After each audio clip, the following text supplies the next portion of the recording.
Senhor, meu Deus, meu Pai, estamos aqui agora, Senhor, na Tua casa, Pai, primeiro para Te agradecer, Pai, pois até aqui nos ajudou o Senhor, Pai. Senhor, aqui está o Teu servo, Senhor. Nós cremos, Pai, que ele já está na Tua presença, Pai, não de agora, Senhor, mas durante a semana, Pai, durante a vida dele, Pai, ele já vem na Tua presença, Pai, para nos alimentar esta noite, Pai.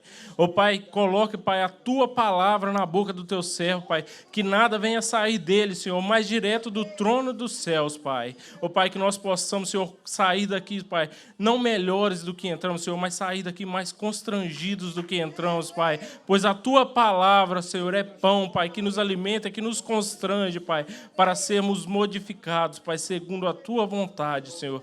Abençoa nesta noite cada um que está aqui, Pai, e que cada um, Pai, venha usufruir, Pai, da Tua palavra esta noite, Pai. Em nome de Jesus, Pai, é o que te pedimos. Amém. Meus amados irmãos, a paz do Senhor. Você está feliz por estar na casa de Deus? Tem sentido a presença de Deus? Eu quero ler com os irmãos um texto da palavra de Deus que fica no Evangelho de Mateus, capítulo de número 14. E enquanto você acha, eu quero agradecer a Deus por esta oportunidade, pela vida do pastor Arlindo, a pastora Roberta, e estender essa nossa gratidão a toda a igreja que recebeu a mim e a minha família com tanto amor e com tanto carinho. Quero louvar a Deus, pastor. Quando eu ouvi o Senhor, já ouvi a fama do Senhor pela irmã Priscila, né, que sempre falou muito bem, está ali ela, juntamente com seu esposo Demer, sempre falou muito bem das pregações. Daí, irmãos, eu vim e ouvi ele pregando, aí gostei muito. E aí, domingo agora, eu vi ele conversando com a igreja, aí eu já não gostei, eu me apaixonei por ele. Né? Um pastor muito agradável, que trata a gente com muita seriedade, tratou de um assunto de tanta seriedade, com uma maestria espetacular. Deus abençoe o senhor, sua esposa, os obreiros da igreja, o ministério de louvor. Eu quero agradecer a Deus pelo carinho de todos os irmãos, pastor Paulo, que sempre nos recebe ali com um carinho muito especial, irmão Rodrigo. Se eu for falar de nomes aqui, eu vou falar um monte de gente. Então, pelo pastor, o irmão presbítero Joabe, sua esposa, né, que nós dormimos hoje num colchão abençoado por causa deles. Deus abençoe a todos os irmãos. E eu quero ler com vocês Mateus, capítulo 14, o verso de número 26 e o verso de número 27. Evangelho de Mateus, capítulo 14, versos 26 e 27. Quem achou, diga amém. Amém. Está escrito assim: e os discípulos, vendo-o caminhar sobre as águas, assustaram-se, dizendo: é um fantasma. E gritaram então com medo. Jesus, porém, lhes falou logo, dizendo: tenha bom ânimo. Sou eu, não tenhais medo. Amém? Podei-vos assentar. Meus amados irmãos, o texto que acabamos de ler é um texto que vai contar mais uma das histórias que estão registradas sobre Jesus. O episódio que acabamos de ler, inserido no capítulo de número 14 do Evangelho de Mateus, ele vai tratar de um assunto muito comentado nas igrejas e, com certeza, você já deve ter ouvido alguém pregar sobre esse assunto. Nada diferente daquilo que você já tem acostumado a ouvir, vou trazer aos irmãos, mas de uma forma simples. Eu quero trazer algumas coisas que estão embutidas dentro desse texto para que juntos a gente possa melhorar na nossa caminhada. Jesus, por excelência, ele nos ensina a cada instante. Até o silêncio dele nos deixa incomodados. Se você olhar o que Jesus fez, o que Jesus faz e o que ele ainda é capaz de fazer nas nossas vidas, nos espanta vermos tantas pessoas se acomodando espiritualmente, limitando um poder daquele que pode todas as coisas, o poder daquele que vê todas as coisas, que conhece, nada pega Jesus de surpresa. Não existe uma palavra que nós possamos dizer que ele já não conheça. Não existe nada que nós possamos apresentá-lo que ele já não tenha recebido primeiro. Na verdade, se nós temos a capacidade de criar ou de fazer, foi porque por ele nos foi dada essa oportunidade. Glórias a Deus por isso. E o texto que acabamos de ler, Jesus vai começar a nos ensinar algumas coisas que os discípulos não tiveram atenção. E o grande segredo do Evangelho não é o tempo que você tem, mas as oportunidades que você aproveita. As oportunidades que você aproveita são elas que vão determinar se a sua vida será de assistir o que acontece na vida dos outros, ou se você vai experimentar uma vida de novidade na presença do Senhor.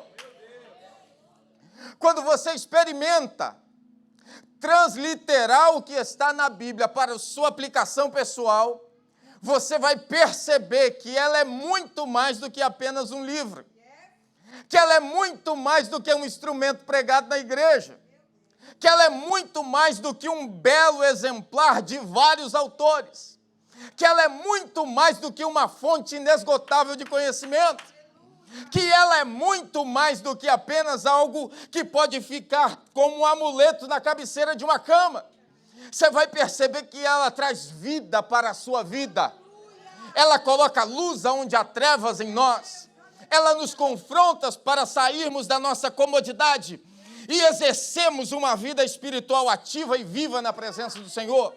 Ela nos ativa a não determinarmos mais sobre a nossa vida aquilo que as pessoas querem que sejam determinados, mas ela nos toma a iniciativa, nos dá a iniciativa para que possamos, por através dela, fazer com que a nossa vida não seja mais a mesma, porque a iluminação que ela nos traz muda para sempre a nossa história. Já viu que tem pessoas que você olha para ela e diz bem assim, mas esta é aquela pessoa, e hoje está transformado. O que é isso? É que um dia aproveitou a oportunidade de estar na presença de Deus e fazer dessa presença a companhia principal para enfrentar os problemas do dia a dia. Glórias a Deus por isso. E o texto que eu acabo de ler, Jesus ele vai operar o milagre que você já conhece. Só que o que está por trás deste texto é que me chama a atenção. Porque o capítulo de número 14 do Evangelho de Mateus, ele não começa com um milagre. Não. O capítulo 14 começa com uma tragédia. Começa com Jesus recebendo uma notícia não agradável. Começa com Jesus estando junto aos seus discípulos, recebendo uma notícia que não é favorável.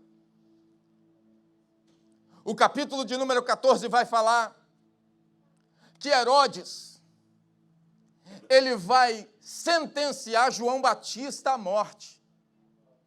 Se você for falar, João Batista, mas se você estivesse dizendo do Zé Ninguém da esquina, tudo bem. Mas se você falar de João Batista, você precisa de redobrar sua atenção. Por quê? Porque João Batista não era qualquer um. João Batista, filho do sacerdote Zacarias, juntamente com a sua mãe Isabel, mulher avançada em idade, juntamente com seu esposo, que também é avançado em idade, que serviam a Deus com sinceridade, mas não tinham filhos. uma mulher que era estéril, uma mulher que não tinha o poder de gerar. Porém, o seu esposo, homem irrepreensível na presença do Senhor. O que falta então nessa família? Falta o que para o judeu era uma extrema importância. A mulher ter a capacidade de gerar um filho homem para continuar a genealogia do seu esposo. Quem me entende, diga amém. Amém. Falta para ela aquilo que ela não pode fazer. Mas esse homem vai me ensinar, escute bem, estou pregando o que Jesus fez lá, andando sobre o mar. Mas o que esse homem vai fazer, ele vai continuar servindo a Deus mesmo com um problema dentro de casa. Mesmo com a esposa estéril dentro de casa, ele vai continuar servindo a Deus. Mesmo que a solução não chegou na casa dele, ele continua indo adorar a Deus. E ele vai se preparar para cumprir o seu turno sacerdotal.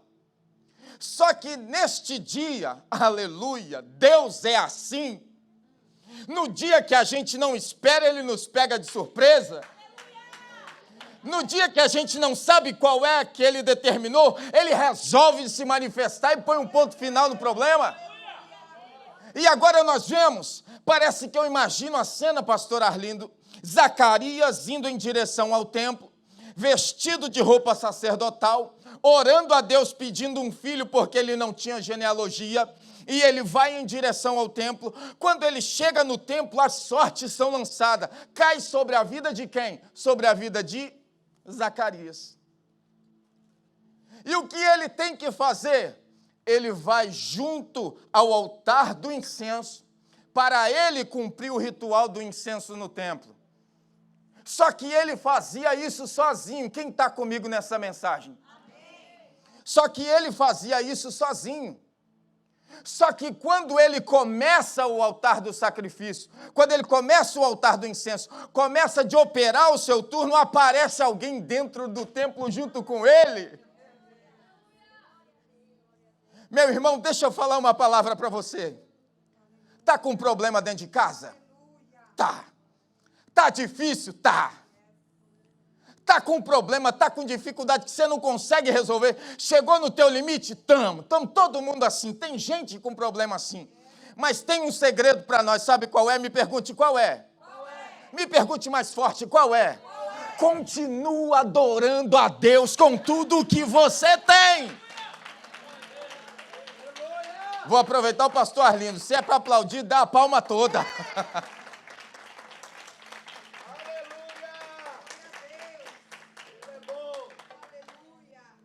Vem comigo para o templo. Quando ele começa a fazer adoração a Deus, aí está o segredo. Está com problema, com dificuldade, não sabe como resolver, mesmo assim continua adorando. Deus não procura condição financeira, porque quando ele quer se apresentar, ele diz: o chão onde vocês vão pisar no céu é aquilo que você mais deseja aqui. Dinheiro não vai impressionar o Senhor. Beleza também não. Nada dessa vida vai, mas quando ele encontra um adorador,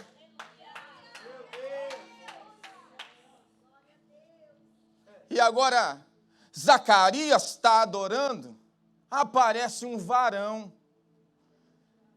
que não é um varão como o irmão Fabiano que está ali atrás, um homem belo que está sentado ali.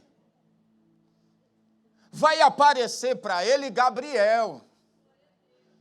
E Gabriel vai... Gente, espera aí, olha o que está acontecendo. O camarada está adorando, com problema em casa. Está fazendo a obra sem ter o milagre que ele espera. Ele está lá, cumprindo para Deus mesmo sem receber o que ele estava pedindo. Fazendo com excelência o que Deus determinou ele fazer. Gente, a Bíblia testifica, quem testifica é Mateus. Deixa eu falar um negócio sobre Mateus aqui. Deixa eu falar um negócio sobre ele.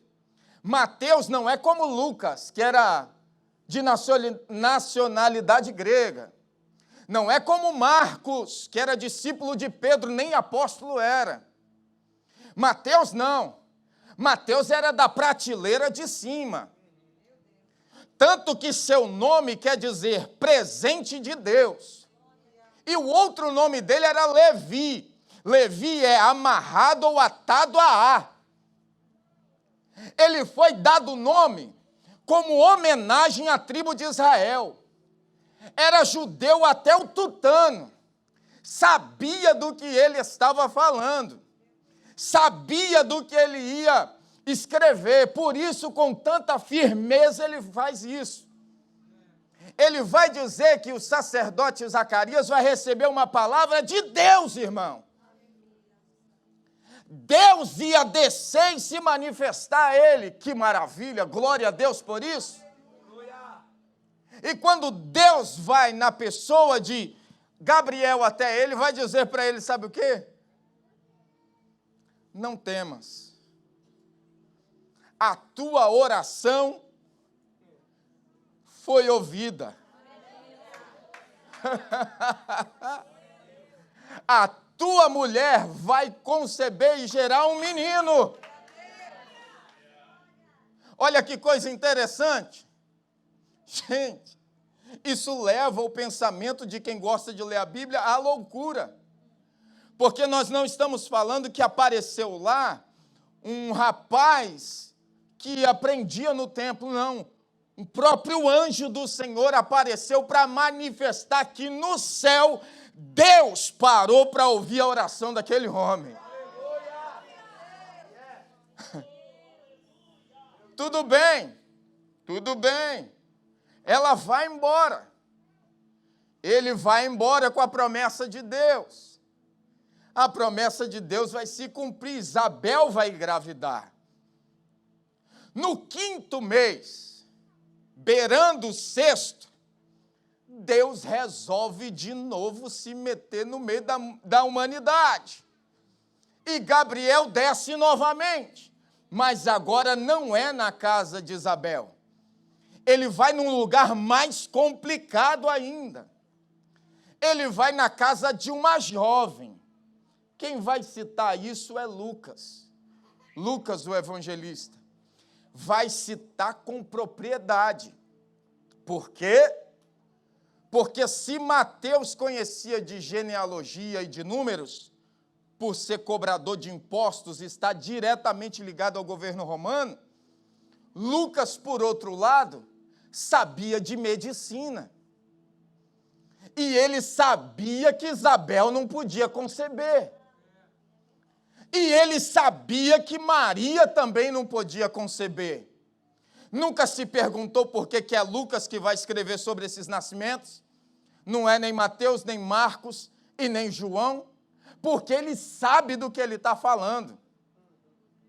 Ele sabe que não poderia acontecer aquilo que estava acontecendo. As coisas, parece que Deus gosta das coisas mais complicadas. Tem uma frase que eu ouvi que eu achei fantástica, irmãos, que diz bem assim: Deus complica, depois descomplica e depois te explica por que é que ele complicou. Você percebe que ele agora vai em Maria, e Maria também, vocês conhecem a história, o pastor vos explica muito bem. Mas depois de algum tempo, há um encontro, ainda grávidas, entre Maria e Isabel. Mas não é qualquer encontro. Porque o que mais chama atenção nesse encontro, gente, irmã Luana, não é Maria olhando para Isabel. É que quando as duas se aproximam, Jesus se comunica com João. Entende isso? Então eu vou te explicar. Tem uma mensagem que a gente fala sobre isso, mas a gente deixa para outra oportunidade. Deixa eu te explicar. O que está sendo gerado dentro de Maria conhece o que está sendo gerado dentro de João. É assim que é com você e comigo. Nós, às vezes, não nos vemos. Passamos a semana toda e só se encontra aqui no culto. Mas o que está sendo gerado dentro de mim conhece o que está sendo gerado dentro de você.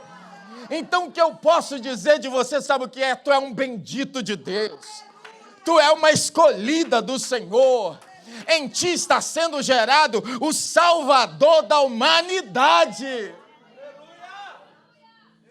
30 anos depois, pastor, a Bíblia vai ocultar tanto a vida de João quanto a vida de Jesus. Poucos episódios, alguns historiadores vão falar alguma coisa sobre eles. Flávio Josefo é um deles, mas a gente deixa para outra ocasião. 30 anos depois, vai começar um pregador a falar. Só que o pregador não vai escolher o templo. Ele não é pregador de templo. Ele é pregador cheio do Espírito Santo. E cheio do Espírito Santo não precisa do templo para pregar. Cheio do Espírito Santo você prega e Deus faz o resto.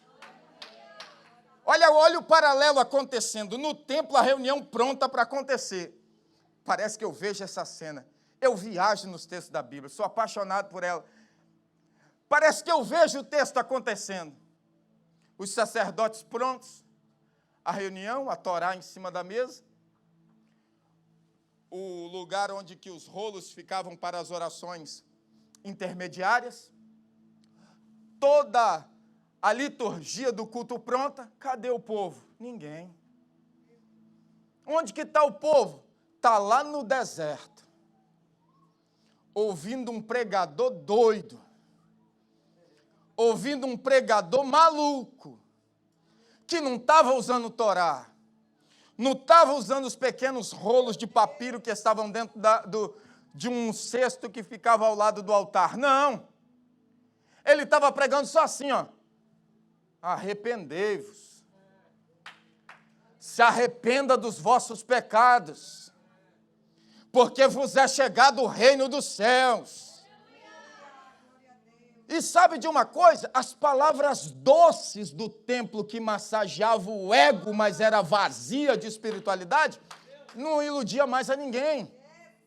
Porque, gente, crente não quer palavra para massagear ego. Quem quer palavra para massagear ego é assistente de culto. Crente quer palavra que vai te confrontar, mudar e sair da posição de inércia. É para isso que Deus chamou a gente. E aí está lá aquela mensagem choca, aquela mensagem que não faz nada, aquela mensagem só de palavra doce. Vem cá o sacerdote tal e fala um monte de asneira. Vem cá e faz aqui e fala. Vem Anás aqui e fala, e vai falando, e o povo está dormindo no meio da igreja, e o povo não quer nem saber, e tem o doido lá no campo, vestido com uma roupa esquisita, comendo uma comida estranha, com um vocabulário meio perturbado, mas dizendo, se arrependam, porque é chegado o reino dos céus, se arrependam dos vossos pecados, muda de vida, cabra, muda de vida, moça, para com esse negócio que isso vai te levar para o buraco. O reino dos céus está chegando. Fala a verdade, irmão, isso incomoda, não incomoda? Gente, eu estou na introdução para a gente entrar lá. Isso incomoda, não incomoda? Incomoda ou não incomoda? Incomoda. Você quer ver começar a falar de você? Deixa o pastor te enxergar. Enquanto o pastor não te enxerga, ninguém fala de você. Você é mais um no meio da multidão. Mas quando você começa a se destacar, todo mundo te enxerga. Até cego te enxerga. E aí, João começou a incomodar. 30 anos ninguém preocupou com João. Mas quando ele começou a pregar no deserto e o povo foi atrás dele, vai o sacerdote tudo atrás dele, irmão. E aí eu acho interessante que eles vão para perguntar bem assim, és tu o Messias esperado? Ele vai falar, raça de víboras, não sou não, eu sou apenas a voz que clama no deserto: eu vos batizo com água para o arrependimento, mas depois de mim vem um que eu não sou digno nem de desatar a sandália dos teus pés, que vos batizará com Espírito Santo e com fogo. Se arrependam dos vossos pecados.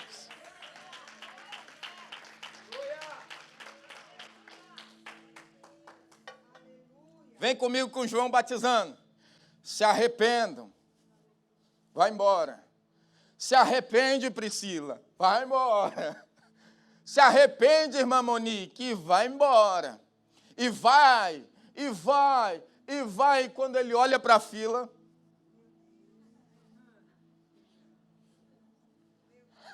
foi a única vez que João Batista mudou a mensagem. Foi a única vez. Sempre ele pregou: se arrependam, se arrependam, se arrependam, se arrependam, se arrependam, se arrependam, se arrependam. Mas quando ele olha para Jesus, ele diz: eu que necessito ser batizado por ti.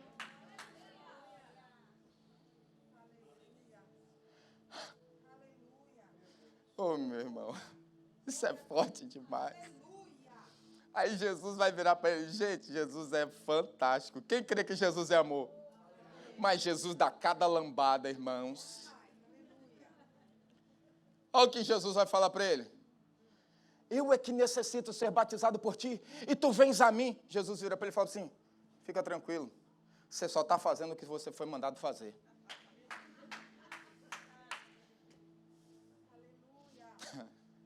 Oh, irmãos, Jesus é maravilhoso demais. Ele coloca todo mundo no seu devido lugar. Ele vira para João e diz: João, tudo que acontece através de você não é por você. Sabe por que é? Talvez João diria bem assim: por que, Senhor? Ele diz: é por causa do povo. Se Deus nos usa, não é por causa de nós. Engana-se o homem que acha que é ele o usado. Engana-se o homem que faz publicidade em cima de si próprio, achando que o dom é dele. Quando isso acontece, Deus tira o chão de debaixo dos pés para mostrar que sem Ele ninguém é nada. Você pode aplaudir o Senhor?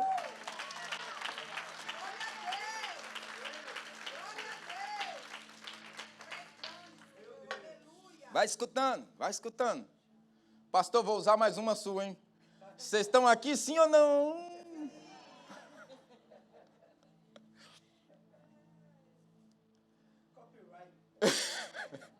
Esse mesmo João Batista, depois que batiza Jesus, vocês vão conhecer o texto célebre lá, que o céu se abre. É o texto que confirma a Santíssima Trindade.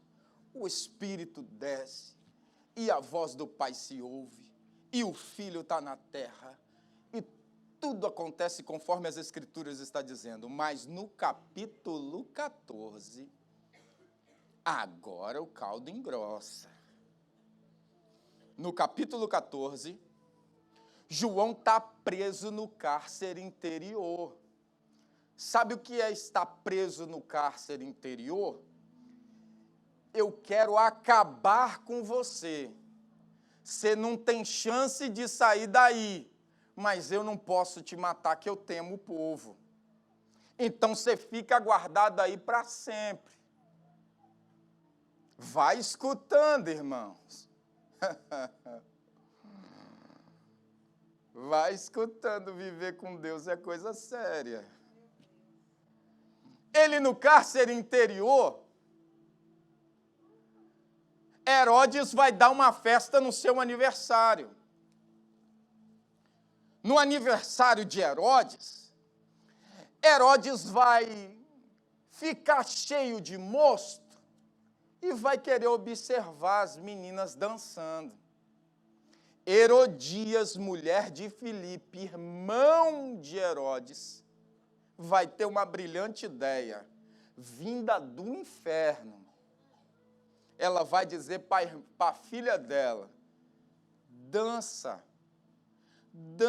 para Herodes. Quando Herodes gostar de você e ele te oferecer alguma coisa, pede a cabeça de João Batista. O que acontece? A filha vai obedecer à mãe. Dança, gatinha, dança.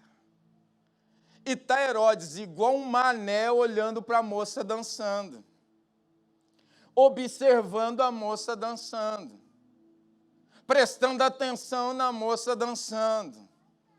Cuidado, varão, com essas coisas, de ficar observando a irmã com o cabelo bem tratado, de ficar observando a irmã com o cabelo bem ajeitado, de ficar observando a irmã solteira, de ficar observando a irmã dentro da igreja, de ficar observando como está a saia, como está a calça, como está isso. Deixa isso para as irmãs observar.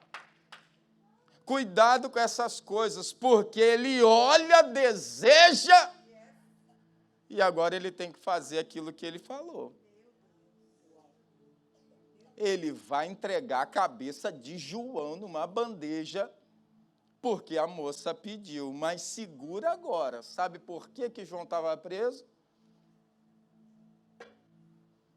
João estava preso porque ele denunciou uma conduta inadequada diante de Deus. Herodes estava com Herodias, mulher de Filipe, seu irmão. Deus mostra para João, você acha que João vai lá dizer, Herodes, vai fazer igual o pastor Arlindo, vai entrar com um trator de esteira arrebentando tudo mais, para trazer correção, para que o povo entenda que nessa casa é Deus que age. Daí João Batista vai virar, está errado esse negócio. Ela é mulher do teu irmão, não é para você estar de graça com ela, não. Por causa disso, eles queriam continuar no pecado, manda João para a prisão. Dali, João é morto. Os discípulos de João pegam o corpo e levam para ser sepultado. Do sepulcro vai até Jesus dizer para Jesus, Jesus, temos notícias de João. Todas as vezes que a Bíblia fala do encontro entre Jesus e João, há uma manifestação da glória de Deus, mas nesse dia, a notícia que Jesus tem é tragédia. Meus irmãos, se Jesus passou por situações desagradáveis, não tenta viver um mar de rosa que você está no lugar errado. Jesus vai receber a notícia, e você sabe, gente, fala a verdade, coisa boa anda no lombo de tartaruga, mas coisa ruim corre rápido. Na hora que Jesus recebe a notícia que João tinha sido morto, imagina, um monte de homem junto, recebendo a notícia que João estava morto. Jesus acaba rapidinho com o tumulto. Jesus pega os discípulos e diz, bora para o barco, vamos passar para o outro lado. E os discípulos, meio sem entender, vão com Jesus. Mas olha que interessante, eu caminho para o final, pastor, mais 5 minutos e eu finalizo. Vocês me ouvem por mais 5 minutos? Amém. Vocês estão entendendo essa mensagem e me ouvem por mais 5 minutos? Amém. Quem me ouve por 5 minutos, levante a sua mão, por favor, para eu ver. Tudo bem. Então, nós vamos mais uma meia hora com esse tanto de mão que levantou.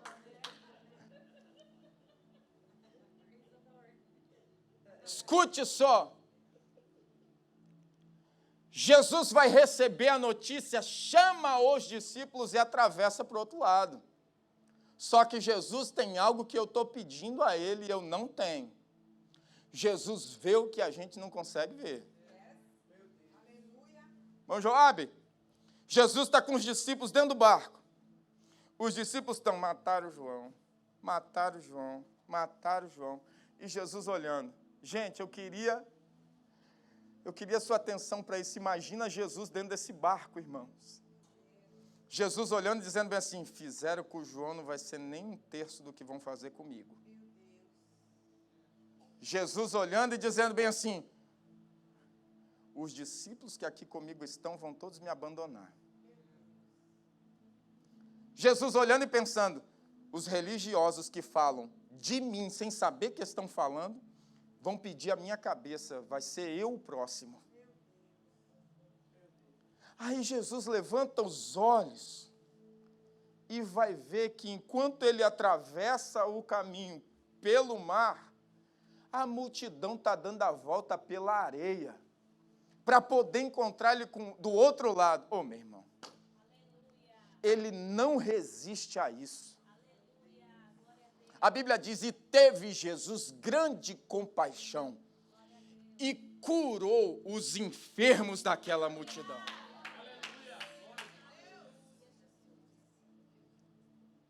Olha o que é o ser humano, o que é o homem. Como que a alegria, ela consegue abundar no coração e por um instante se esquece da tristeza. Mas isso não é porque em nós há virtude. Sabe por que é isso? Para que se cumpra o que está escrito na palavra de Deus.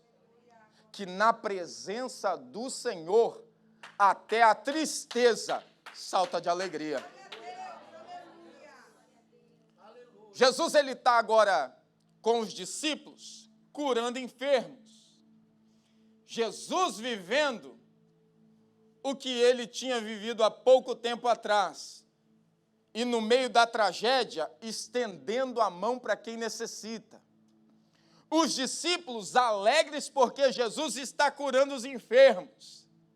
Agora Jesus vai estar junto com os discípulos tristes, com compaixão da multidão, e os discípulos ali alegres pelos milagres que Jesus havia feito.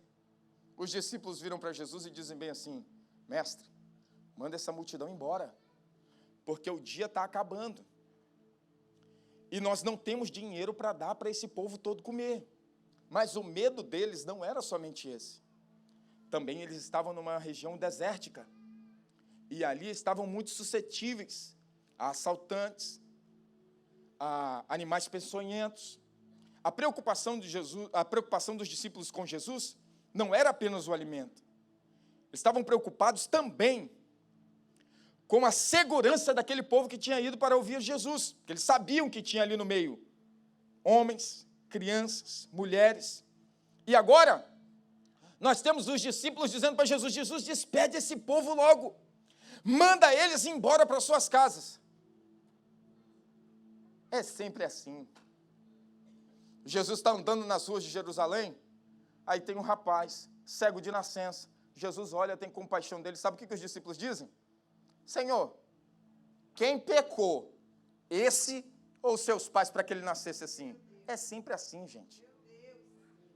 Quem não sabe resolver só sabe dar opinião.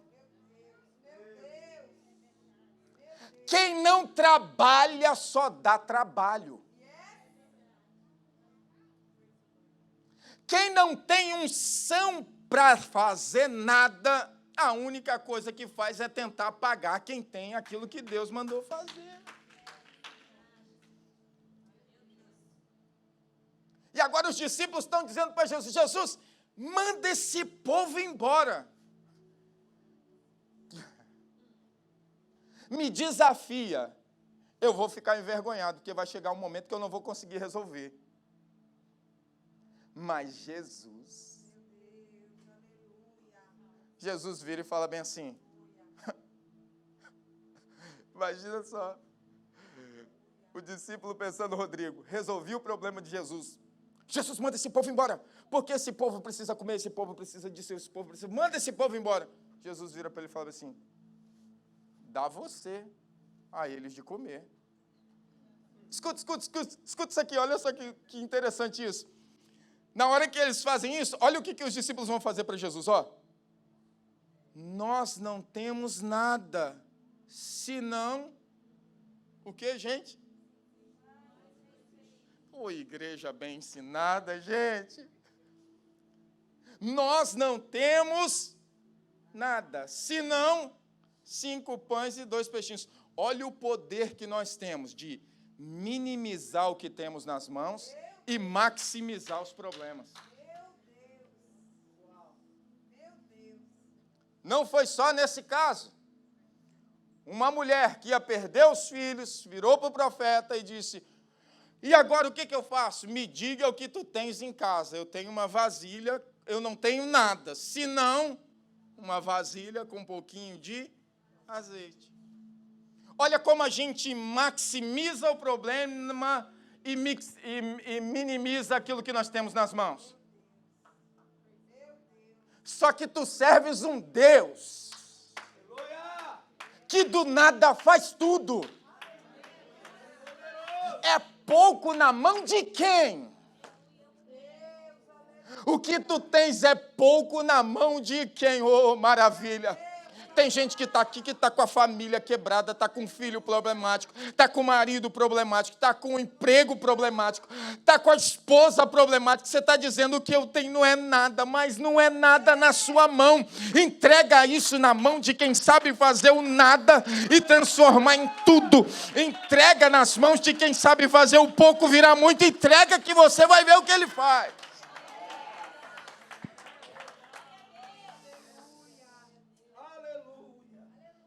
Aí Jesus vai pegar e ensinar. Oh, Jesus é maravilhoso. Não precisa, mas ele vai ensinar. Gente, Jesus tinha todos os motivos para não atender ninguém. Jesus tinha todos os motivos para entrar naquele barco e dispensar a multidão sem falar nada para elas, para eles, para aquelas pessoas. Mas mesmo vivendo dores por causa da perda do seu primo, ele está estendendo a mão para quem está precisando. Aleluia. Você pode levantar uma mão sua? Eu estou sentindo a graça de Deus aqui. Se o seu Jesus não parou de trabalhar para o reino de Deus, vivendo uma grande tragédia, em nome de Jesus eu profetizo que as lutas que você está enfrentando não vão parar você, e você vai continuar produzindo para a glória de Deus.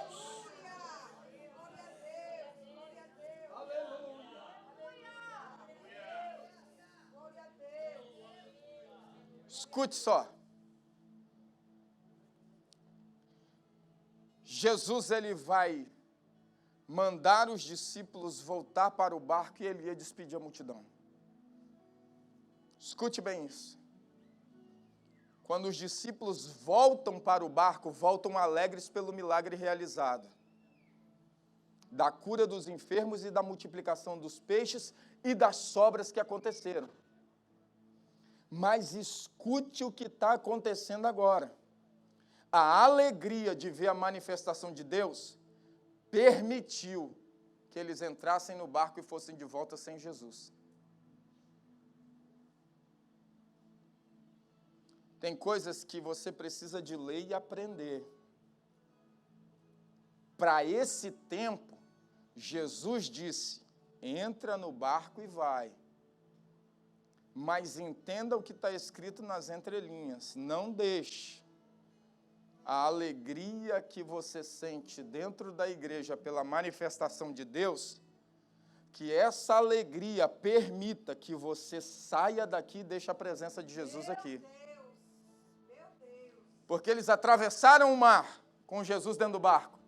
Calmaria, sem vento, sem tempestade, piscina. Eles voltam pelo mesmo mar sem Jesus. Tempestade, ondas violentas. O barco quase a pique se coloca de pé.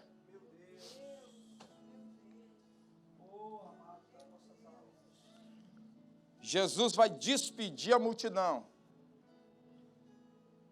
Jesus despede a multidão. Jesus vai para dentro de outro barco para encontrar eles? Jesus vai para dentro do barco para encontrar eles? Jesus vai subir no monte para orar. Quem aqui é do interior? é do interior. O Brasil é lindo, porque quem mora no interior vai saber. De noite, parece que você toca o céu com a mão. A estrela parece que está pertinho da gente, não é assim? Ou só no meu estado que era assim? Era uma coisa linda, as estrelas parecem que estão ao toque da sua mão. Mas você olha para frente à noite, você não enxerga nada. Você não enxerga 1 metro de distância.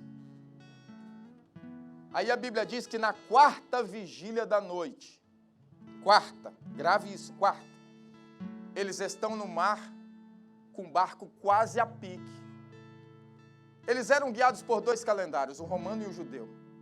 Calendário romano dividido em 3 vigílias de 4 horas. A noite começava às 6 da noite, a primeira vigília se encerrava às 10, a segunda vigília se encerrava às 2 da manhã e a terceira vigília se encerrava às 6 da manhã. Calendário judaico não. Por isso que Mateus fala da 4ª vigília. No calendário judaico começava às 6 da noite, a primeira vigília se encerrava às 9, a segunda à meia-noite, a terceira às 3 da manhã e a 4ª das 3 da manhã às 6. 3 horas da manhã, início da 4ª vigília. Um breu, não enxergando um palmo na frente. Os discípulos no meio do mar. Jesus no alto do monte orando. Eu te pergunto, como foi que Jesus enxergou eles? Quilômetros de distância. Não era metros. Quilômetros. Os discípulos estão perdidos. A alegria foi embora. O que tem para a gente agora é um barco quase afundando. E nós estamos ferrados aqui. E aí, de uma forma inexplicável, sem precedentes, não haviam ainda visto o que estava acontecendo, vem Jesus.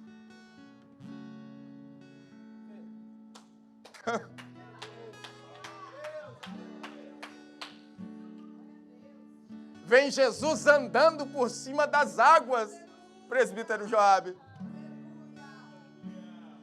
E ele não vem gritando, porque se eu for tirar um filho meu do problema, eu vou gritando, eu vou batendo, eu vou fazendo o que for para tirar meu filho. Jesus não. Vento, mar, barco quase afundando, discípulo desesperado. E Jesus está vindo andando. Tranquilo. Como sempre ele é. Só dizendo, não temas. Poucas vezes Jesus diz isso. Não temas, ele diz, eu vou acalmar o mar? Não, ele diz assim, não temas, sou eu.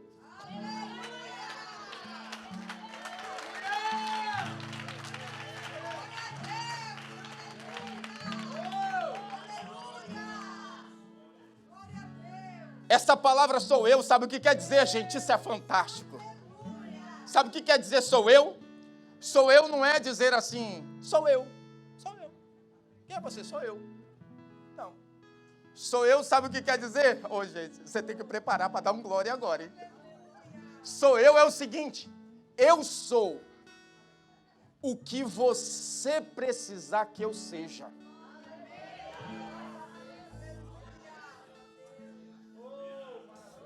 Sabe o que os discípulos falaram? E eu encerro agora. O pastor me deu até 9h15. Estou dentro do horário. Se aquele relógio não tiver... Uma vez eu fui pregar e o relógio parou. Mas graças a Deus hoje não. Eu quero voltar, eu vou parar certinho dentro do tempo. Senão ele puxa a camisa e não deixa nunca mais. Não vou falar que puxa o cabelo, porque não tem, né? Então puxa a barba. Aí os discípulos vão fazer aquilo que a gente costuma fazer. Na precipitação das palavras, ele vai dizer bem assim, Pedro, tem um monte de Pedro aqui. Ele vai dizer bem assim, Paulo, ele vai dizer assim, se é o Senhor, manda que eu vá aí. Olha só, gente, quanto tempo que eles estão andando com Jesus? Quanto tempo? 3 anos. E olha o que Pedro vai falar para ele. Se é o Senhor... Gente, ele estava acreditando que era um fantasma. Mas isso tem fundamento, porque a gente conversa isso em outra situação. Mas está aqui. Aí Jesus vai dizer... Gente, eu posso gritar a noite toda e você não recebe sua vitória. Mas se Jesus disser, sabe o que ele vai falar para você assim? Vem. E não vai. Vem. Para quem pode é fácil, né? Quem é o mar para afundar quem Deus diz que não vai naufragar? Quem é o vento para botar fim naquele que Deus diz não vai parar? Aí desce. Aí desce do jeito que a gente desce. Só que eles desceram do barco. Ele desceu do barco. Você sai do seu lugar e vem no altar. Aí quando ele chega, Jesus está ali, olhando para ele. E o vento ainda está... Gente, se engana quem pensa que vai vir para a igreja e tudo vai mudar no mesmo instante. Só que a promessa é que ele vai estar junto com você. O mar ainda não tinha acalmado, o mar ainda estava revolto. E Jesus está ali junto com ele. Aí Pedro vai olhando para Jesus. Imagina que esse rapaz bonito aqui é Jesus. E Pedro vai olhando. Aí ele vê que o mar está revolto. Começa a afundar. Aí Jesus vai estender aquela mão. Glória a Deus. Aleluia. Aquela mão, Joabe. Aquela mão que tirou uma mulher adúltera do apedrejamento. Aquela mão que estendeu no chão, cuspiu, fez lodo e passou nos olhos do cego e ele foi curado. Aquela mão que tocou em Lázaro, aquela mão que tocou no esquife. Aquela mão.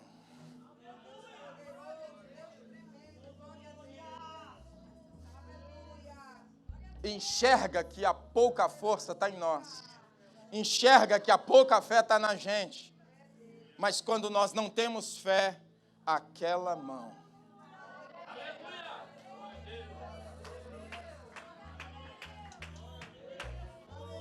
Você quer sentir um toque dessa mão? Saia do seu lugar, vem aqui na frente e nós vamos orar com você. Glória a Deus.